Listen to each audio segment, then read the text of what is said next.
It's strange how we just don't hear much about Sand Creek. I mean, considering the terrible betrayal of it and the horror, there's a kind of agreed-upon denial that we've been living with in the American West where Sand Creek is concerned. Going to school in the state of Colorado my whole life, I never once learned about it. Not once. I first read about it in Dee Brown's book, Bury My Heart at Wounded Knee, in my late 20s, and I couldn't believe what I was reading. At the time, I was working at the front desk in a Forest Service office, giving people hiking and hunting advice. Between customers, I read that section about Sand Creek, and I just broke down. When someone came in with questions, I had to smile and pretend I hadn't just learned about how exactly these public lands came to be managed by the U.S. government. After that, I started looking for it. References to Sand Creek. They were few and far between, and when it was mentioned, it was an isolated incident, and it wasn't called a massacre, but a fight or a disaster. It's almost like one episode from Sand Creek 64 on up through Little Bighorn. I mean, it's a series. It all connects, but it's all one big battle.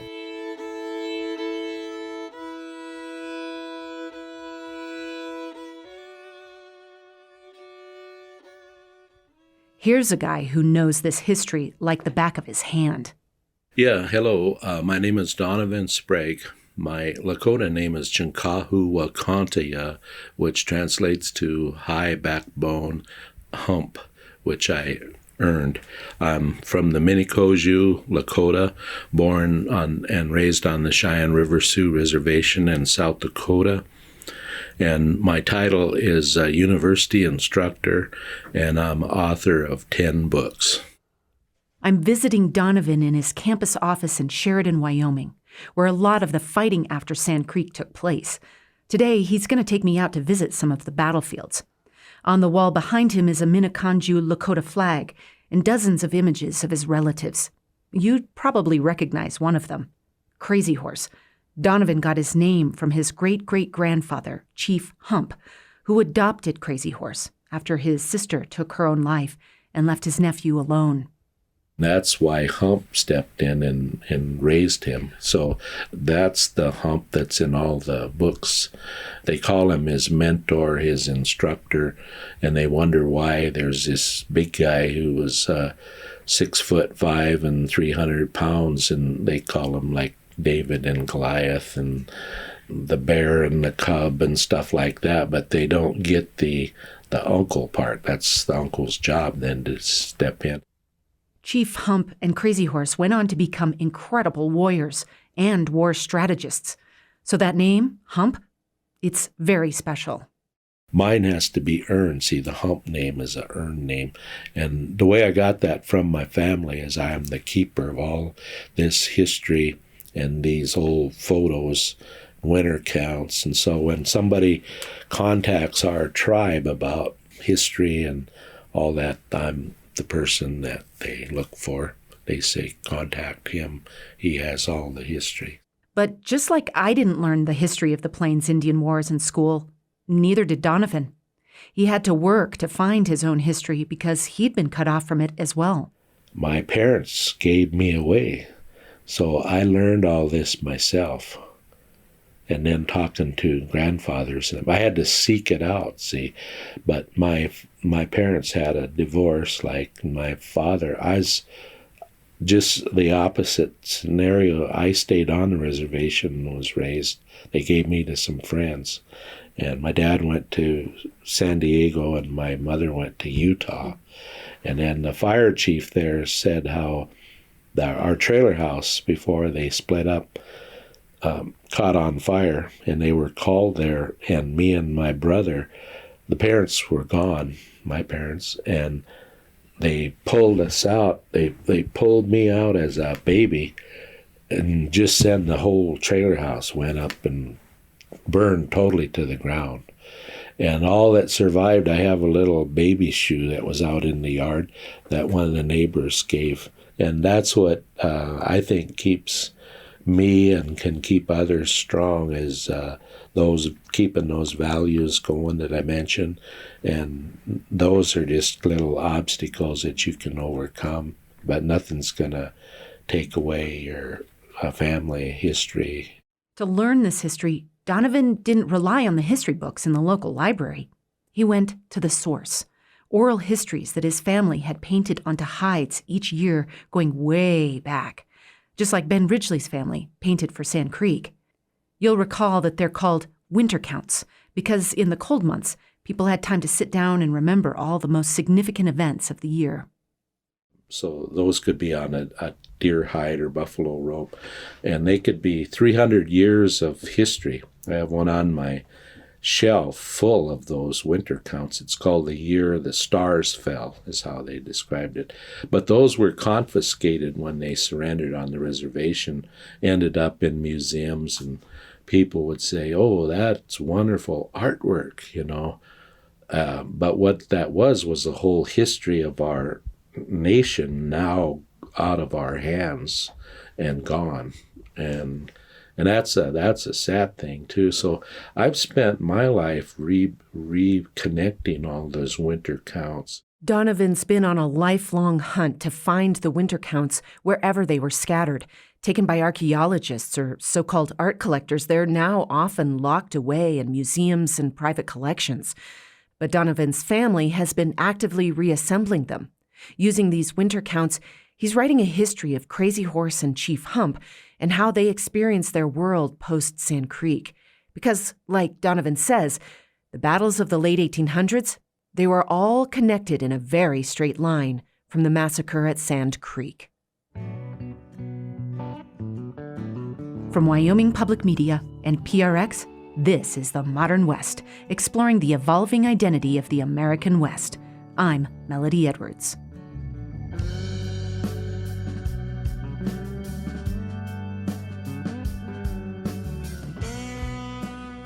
So let's trace that straight line. When we left off last episode, the Sand Creek survivors fled on foot out into the winter prairie. No food, no shelter, no wood for a fire. They slept on the ground in the bitter cold. All night, they shouted names into the wind in hopes that other survivors would find them. They walked in the direction of a Lakota camp 50 miles away on Smoky Hill that they knew about. Over at that camp, word had spread of the massacre, and a rescue party rode out with plenty of extra horses and blankets to find the survivors.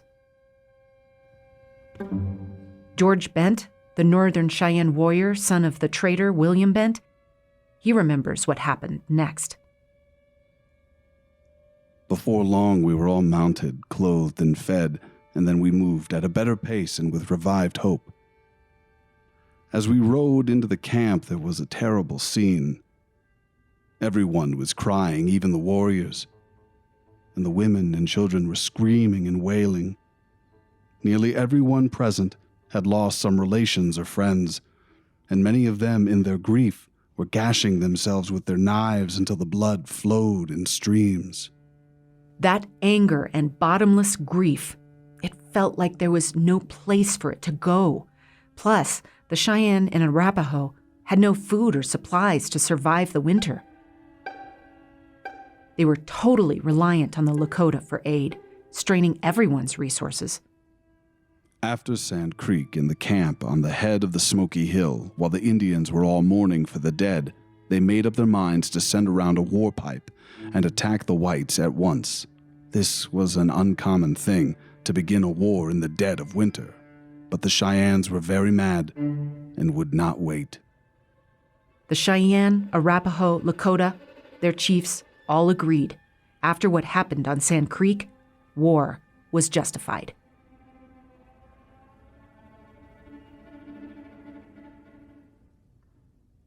The word went out, criers went out, they needed help. So they had one big group, again, down in that Julesburg area.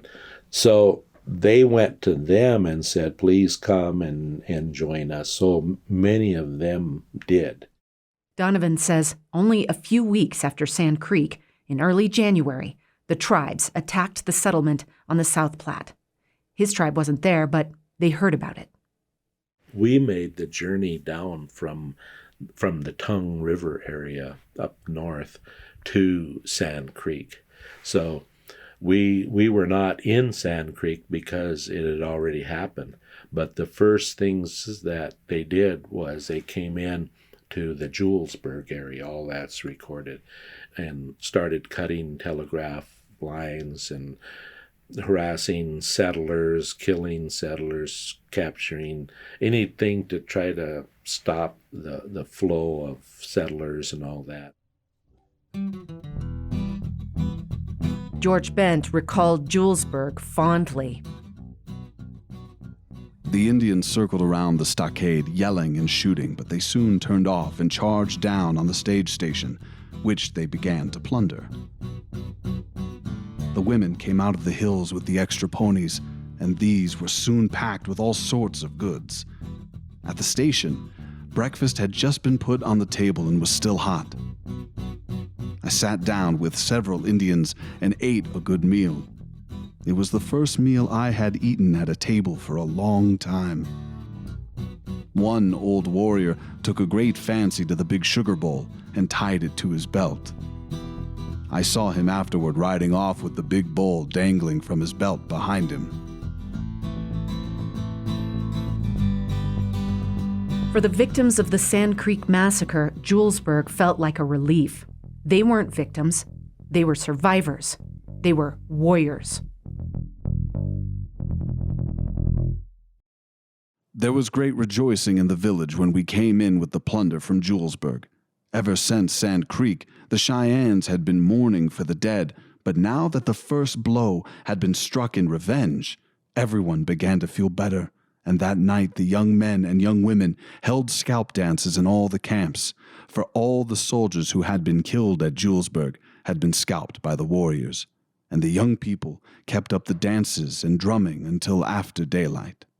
But not all the chiefs embraced war. For instance, Black Kettle, the Cheyenne chief who'd flown the flag of truce during the massacre. Even that terrible affair could not make Black Kettle join the war against the whites, and he even succeeded in keeping a large part of the Cheyennes from taking part in the raids. He came with us to White Butte Creek, but the day before we left that camp to strike the Platte Road, he left us with 80 lodges of Southern Cheyennes who did not wish to join in the war. I went around among the lodges and shook hands with Black Kettle and all my friends. These lodges under Black Kettle moved south of the Arkansas and joined the Southern Arapaho, Kiowas, and Comanches, and in the spring they made peace and signed a new treaty. This is how the two bands, the Northern Cheyenne and Southern Cheyenne, were separated and have been ever since. The same thing happened with the Northern and Southern Arapaho.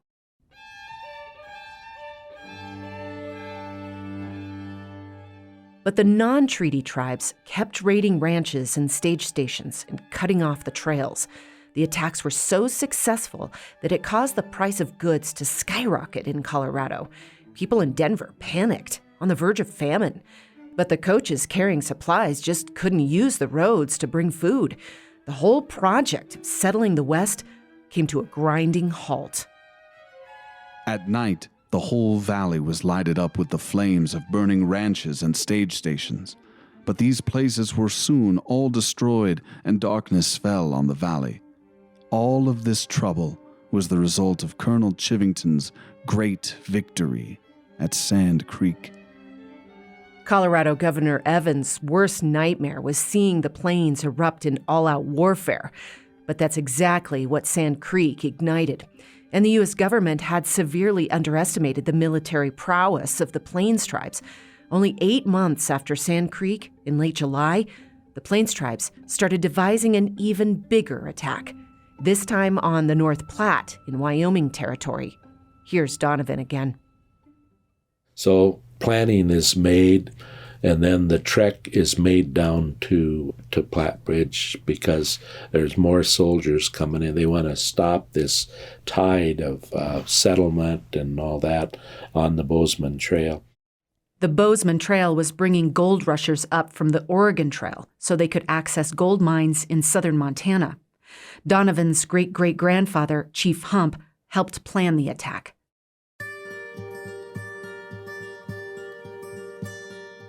They decided to lure the soldiers into a trap by sending in 2 decoys from each of 6 tribes. The 12 warriors pretended to be alone and surprised to encounter the U.S. Army. Donovan says, then they lured them off to where thousands of warriors were waiting to attack. About 8 of them or so were selected on the route down, so they're making the route down pretty close to where the interstate is today, down towards Casper. And Hump selected them, and he selected Crazy Horse to be the leader of those decoys. George Bent says these scouts lured the Army, led by Lieutenant Casper Collins, straight into the jaws of the biggest war party George had ever seen, as many as 3,000 warriors strong. Of course, there's more to the story. Another wagon train is coming in from the southwest, and then the whole Casper Collins story, and he takes it on himself, very brave person, to attack one of those groups that's out there, including the Hump and Crazy Horse, and his horse Spooks, and carries him right into the enemy. That's pretty embarrassing. George Bent saw the whole thing. As we went into the troops, I saw Lieutenant Casper Collins on a big bay horse rush past me through the dense clouds of dust and smoke. His horse was running away with him and broke right through the Indians. The lieutenant had an arrow sticking in his forehead, and his face was streaming with blood. He must have fallen soon after he passed me, for he dropped right in the midst of the warriors, one of whom caught his horse. Donovan says those U.S. soldiers must have been in total awe to witness that many Plains Indian warriors in action. The soldiers called the Indians the greatest mounted horsemen they'd ever seen in the world. They showed off the finery with their regalia all flowing in the wind, the feathers and the mane of the horse and the tail and the colors, and they would just run circles around them, and they were releasing these arrows so fast compared to, during the reload, they could probably be releasing 50 arrows by the time they reload again. But they were just no match for them either. Showing me around a visitor center on our tour, Donovan shows me a diorama of just how athletic the warriors' fighting technique was. They shot arrows under the necks of their horses as they circled their enemy. Horse like this, and arm up around over the top, and then peeking out down here, and the bow on this side, and releasing arrows under the horse while the horse is running in a circle. So no way. Soldiers described it as they're so confused and dizzy, just with this constant circle and another way of fighting, and their story of Crazy Horse, clear under, like at the Fetterman, the decoy worked clear under the horse somehow. And they had, the men didn't use saddles, the women did, but just sinew and that wrapped up. And then he would, like at the Fetterman, and that he would fall off the horse and take a little tumble and act like something's wrong, and he'd hop up on his horse. And horse takes off, and soldiers are, I'm almost to get that guy. Donovan says by pretending to fall off their horse, they convinced the U.S. soldiers to chase them and lured them right into their trap, where the full force of their war party attacked. A strategy they used successfully at Platte Bridge and later at the Fetterman fight. But one strategy that they didn't use? Torture. Not even after what they had just gone through at Sand Creek. George Bent was offended by the mere idea. I never saw a printed account of this fight, except one newspaper version, which alleged that the soldiers were unarmed and were massacred by the Indians, who tied some of the men to the wagon wheels and burned them alive. This is all nonsense. The Plains Indians never tortured prisoners. They never took men prisoners, but shot them at once during the fighting. After the battle was over, the warriors hurried back to move their families to safety. Donovan says that wasn't something the U.S. soldiers had to think about on the battlefield. Because when that, right in the middle of some of this attack, our family is going back across the river to check on the flight of the women and the children, just to double check that, yes, they're moving away and getting on, and then they go back in. Donovan says that the history books often depict Native Americans as brutal because they sometimes attacked ranches where women and children lived. But for the tribes, the warriors were always thinking about their families who were camped nearby. They don't think about all the women and children who were affected. Well, that's exactly what they were doing in our camps. And like our people said, we were just trying to get away and move further and further and further, and we couldn't get away from the battles. And so you have to stand your ground at some point. The U.S. government was definitely not thinking about families. It was only a few weeks later, in late August, that they struck a northern Arapaho village without warning.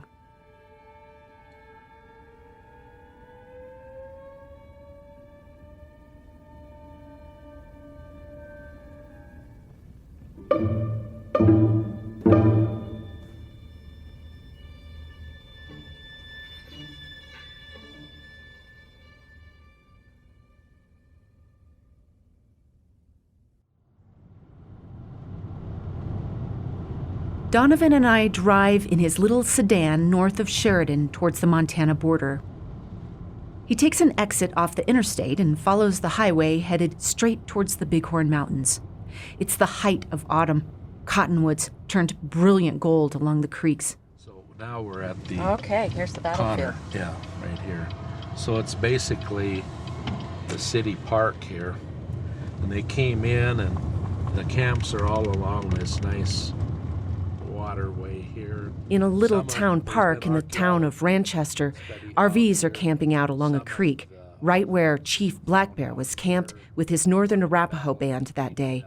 After Sand Creek, some of the Arapaho followed the peace chief Little Raven and agreed to sign treaties and ended up in Indian Territory, in what's now Oklahoma, and are now known as the Southern Arapaho. But these were the non-treaty Arapaho, the ones that history books call the, quote, hostiles. The U.S. Army sent in a three-pronged expedition to try to stop the attacks on the Oregon and Overland trails. General Connor headed up the attacks with the guidance of the mountain man Jim Bridger. Donovan and I stop at a monument marking this as the place where the Battle of the Tongue River took place. Donovan reads the plaque. So, see, August 29th, 1865. That's like days after Platte Bridge. Platte Bridge is July, like I'm thinking 25th. Yeah. So General Connor, 200 troops in attack on Black Bear's Arapaho village. He had came from Fort Laramie, and that's that Powder River expedition. Donovan says before they attacked, Connor's troops were in bad shape. Yeah, each morning in those diaries of Connor's people would say they're over in the Gillette area then. Every day was like, okay, is it going to be mule meat today or horse meat? And there were hundreds of horses dying from starvation, and then they were eating them because they were out of food. They were totally desperate. Yeah. So desperate that the soldiers didn't even have enough gunpowder at the battle. The Arapaho survivors reported getting shot by soldiers with pellets that felt like bee stings because there was so little oomph in them. We get out and walk around. It's a peaceful spot, shady under the trees with the river nearby. I imagine the village of 500 Arapaho. Once again, Most of their warriors were out hunting. Women, children, and elderly left behind. They hadn't been doing anything. Women, children in there. Most of the able men were raiding to the north against Absaloka and were gone that day. So many horses, hundreds of horses were taken. Then suddenly, the arrival of troops to this little campground. So this whole region here, right in through Along here, this river. Teepees through here.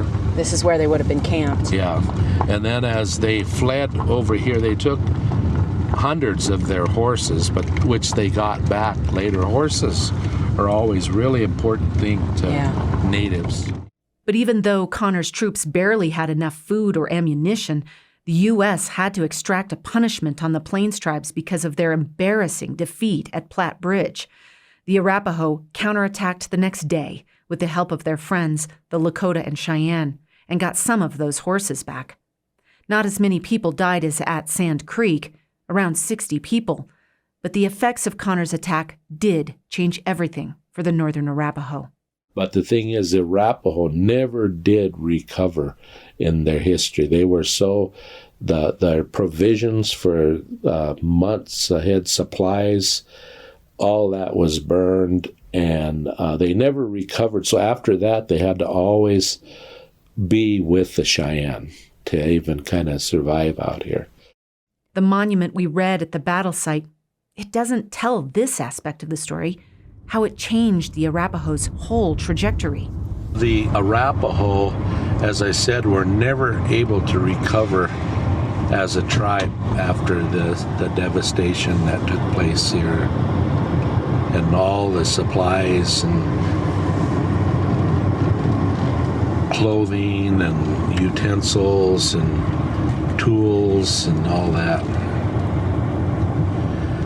But it's a devastation the U.S. Army won't be able to repeat for quite some time. The reason all these U.S. troops were crawling all over the plains was because they'd been called in to protect the brand spanking new Bozeman Trail. Colorado's governor was trying to spin the whole Sand Creek thing off as a success, and the troops were busy building new forts, including Fort Phil Kearny, to protect the new trail. But the powerful leader of the Oglala Lakota, Red Cloud, set up camp just a few miles away and harassed the troops there regularly. This wasn't what the tribes agreed to, Red Cloud said.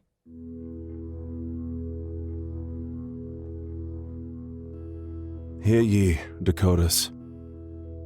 When the Great Father at Washington sent us his chief soldier, he sent them to ask for a path through our hunting grounds, a way for his iron road to the mountains and the Western Sea. We were told that they wished merely to pass through our country, not to tarry among us, but to seek for gold in the far west. Our old chiefs thought to show their friendship and goodwill when they allowed this dangerous snake in our midst. They promised to protect the wayfarers, yet before the ashes of the council fire are cold, the Great Father is building his forts among us. You all have heard the sound of the white soldier's axe upon the Little Piney. His presence here is an insult and a threat. It is an insult to the spirits of our ancestors. Are we then to give up their sacred graves to be plowed for corn? Dakotas, I am for war. So Hump, Crazy Horse, and Red Cloud started planning a fight. They brought in a Lakota healer who rode his horse in a zigzag and saw a vision of collecting 100 soldiers in each hand. That's why the tribes later called it the Battle of the 100 in the Hands. Donovan says, just like at Platte Bridge, they sent decoys out to lure Captain Fetterman and his men into a trap. They didn't know it, but over 1,000 warriors awaited them. Fetterman was the biggie. That was the biggest most important battle in American Indian Wars up till that time on December 21st, 1866. And it was overshadowed 10 years later by Little Bighorn. They said, well, the reason that was done was because of Sand Creek.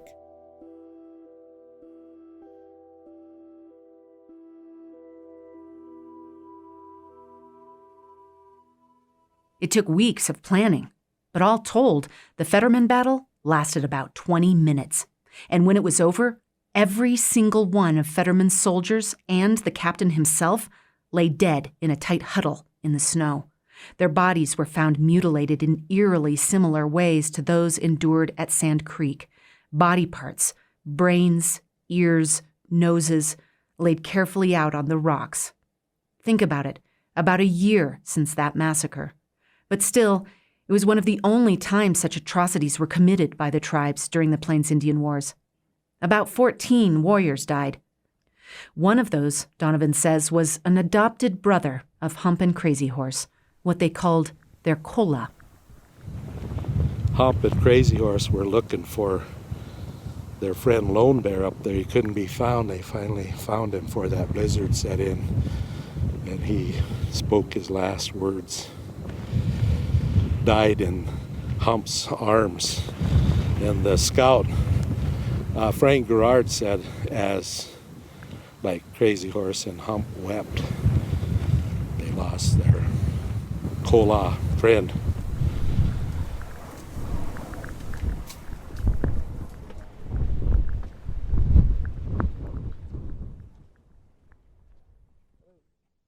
It was the most consequential loss for the U.S. Army up to that point in these wars, but the history books don't often recognize it was also the greatest victory for the tribes. Instead, the sign on the marker that was erected talks about overview of the battle, and then it says the last sentence is, there were no survivors. Well, we survived. Looking back, we can see it was so resounding that only a year and a half later, the U.S. started negotiating the Fort Laramie Treaty of 1868. It gave the Lakota, Dakota, and Arapaho only a small portion of their original homeland across the Great Plains, but it did include the Pahasapa. That translates from the Lakota as the Black Hills. And for 10 years, the prairie went relatively quiet. The U.S. realized that gun and cannon power couldn't defeat the prowess of a warrior with a bow and arrow on horseback. Instead, the government started fighting the Plains tribes on other kinds of battlefields.